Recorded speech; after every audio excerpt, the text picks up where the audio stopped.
Hello，大家好。今日係農曆6月19，亦都係觀音誕。咁好多人喺度咧，就會對住觀音求祈福，希望得到觀世音菩薩嘅保佑。但係對祈福嚟講，其實第一步咧唔係要求，而係要修行。咁講到喺佛教嘅角度，觀世音菩薩咧係代表住慈悲。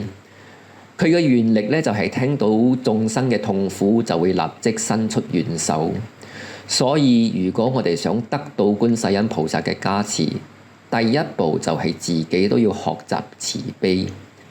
咁點樣修行慈悲呢？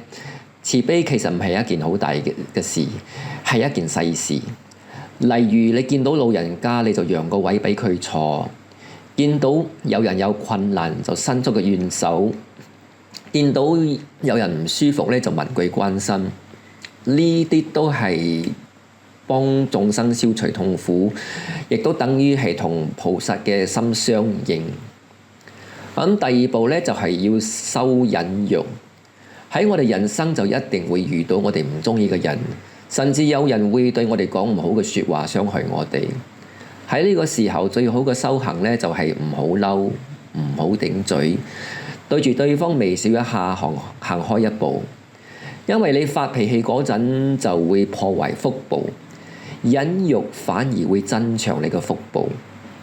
所以總結嚟講，今日觀音誕，如果你想求到觀世音菩薩嘅得到佢嘅祈福，得到佢嘅保佑，就要由慈悲同忍辱開始，心柔軟，福氣自然會來。